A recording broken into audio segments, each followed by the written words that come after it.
तो hello everyone, आप लोग को वीआईपी ऑनलाइन क्लास में स्वागत है। आज हम लोग प्रश्नावली 1.1 के प्रश्न संख्या 1 को सॉल्व करेंगे। अगर आपको ये वीडियो अच्छा लगे तो एक लाइक कर दीजिएगा और चैनल पर नए हैं तो चैनल को सब्सक्राइब करके बेल आइकन को प्रेस कर लीजिएगा, जिससे हर आने वाली वीडियो का नोटिफिकेशन आपको समय समय पर मिलती रहेगी। तो आइए वीडियो शुरू करते हैं। प्रश्न संख्या 1 है, निम्नलिखित संख्याओं का HCF ज्ञात करने के लिए यूक्लिड विभाजन एल्गोरिथम का प्रयोग कीजिए। तो इस सवाल को सॉल्व करने से पहले हम ये जान लेते हैं कि यूक्लिड विभाजन एल्गोरिथम आखिर होता क्या है। तो यहाँ आप देख सकते हैं कि यूक्लिड का विभाजन प्रमेय क्या कहता है कि दो धनात्मक पूर्णांक a और b दिए रहने पर अद्वितीय पूर्ण संख्याएं q और r प्राप्त होती है कि a बराबर bq प्लस r। यहाँ शून्य से बड़ा और बराबर है r और r से बड़ा है b। तो इसके साथ हम ये भी समझ लेते हैं कि a, b, q और r का मतलब क्या है। तो यहाँ a को भाज्य कहते हैं, ठीक है, b को भाजक, q को भागफल तथा r को शेषफल कहते हैं, ठीक है। यानी फाइनल होता है भाज्य बराबर भाजक गुने भागफल प्लस शेषफल। अगर यहाँ से आपको समझ में नहीं आता है तो आइए आपको और समझाने की कोशिश करता हूँ। देखिए, जिस संख्या में हम भाग देते हैं उसे भाज्य कहते हैं, ठीक है, यहाँ इसे a कहा गया है। और जिससे हम भाग देते हैं उसको भाजक कहते हैं, यहाँ इसे b कहा गया है। भागफल जो होता है उसे हम q कहते हैं और शेषफल को r कहते हैं, ठीक है। तो फाइनल इस सवाल में हमें क्या करना है कि भाग बनाना है और उसको क्या करना है कि भाज्य बराबर भाजक गुने भागफल प्लस शेष के रूप में लिख देना है। यही क्या हो जाता है कि यूक्लिड विभाजन प्रमेय का हो जाता है। तो आइए सवाल को सॉल्व करते हैं। यहाँ हमें लिखना है चूंकि 225 बड़ा है 135 से, ठीक है।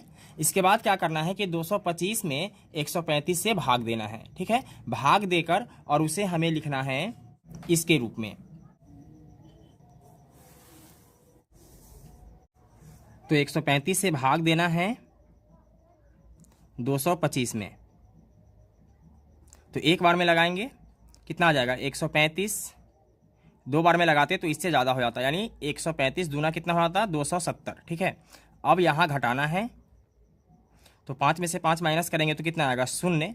2 में से 3 नहीं घटेगा, एक दहाई पैंचा लेंगे, कितना हो जाएगा 12। 12 में से 3 गया तो 9 और ये कैंसिल हो जाएगा, ठीक है। तो हमने आपको बताया था कि इसको हम क्या बोलते हैं, इसको बोलेंगे b, क्या बोलेंगे b, इसको बोलते हैं a और इसको बोलते हैं q और इसको बोलते हैं r, ठीक है। तब हमें क्या करना है कि इसके रूप में लिखना है। तो आइए लिखते हैं।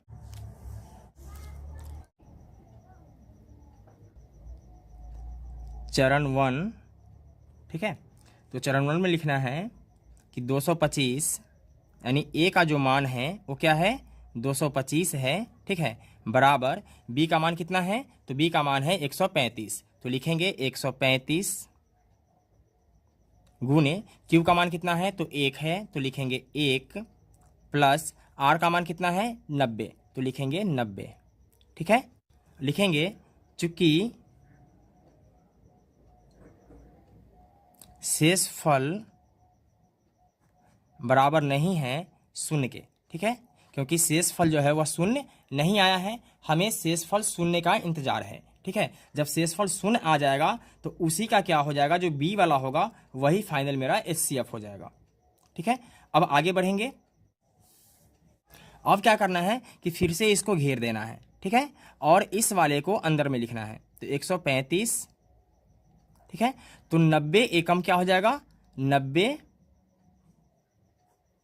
तो 5 में से 0 माइनस करेंगे कितना हो जाएगा 5। 13 में से 9 गया तो कितना आएगा 4, ठीक है।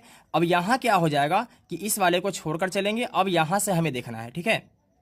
तो a वाला मेरा हो जाएगा b, a वाला हो जाएगा a वाला हो जाएगा q और a वाला हो जाएगा r, ठीक है। और फिर हमें चरण 2 के लिए लिखना है। चरण 2, ठीक है। तो यहाँ हमें क्या करना है कि a बराबर bq प्लस r के रूप में ही लिखना है, ठीक है। तो a का मान कितना है, a का मान है 135, ठीक है। तो 135 लिखेंगे बराबर bq, तो b का मान कितना है 90 गुने q का मान है 1 और r का मान है 45, तो लिखेंगे 45, ठीक है। फिर लिखेंगे चूंकि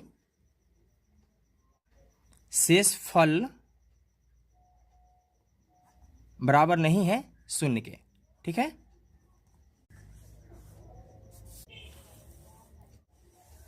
फिर आगे बढ़ेंगे और इसको घेरेंगे। ठीक है, अब इस वाले 90 को यहां लिखेंगे, तो 45 दूनी 90।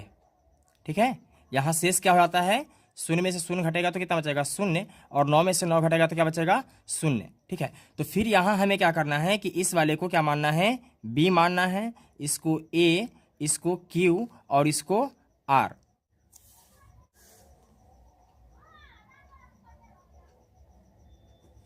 चरण 3, तो फिर हमें लिखना है ए बराबर बी क्यू प्लस आर के रूप में। तो ए का मान कितना है, ए का मान है मेरे पास 90, तो लिखेंगे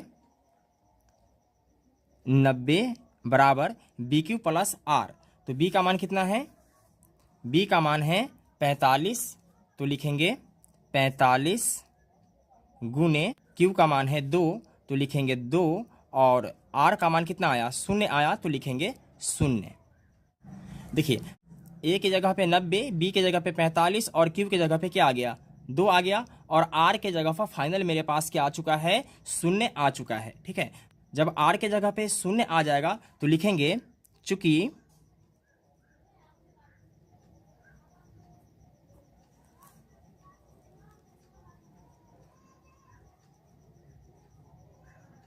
शेषफल 0 प्राप्त हो गया, 0 प्राप्त हो गया, और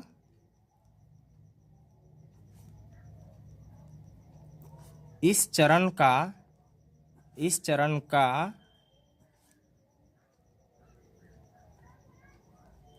भाजक कितना है, 45 है, तो लिखेंगे 45 है,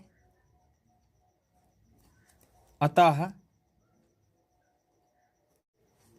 135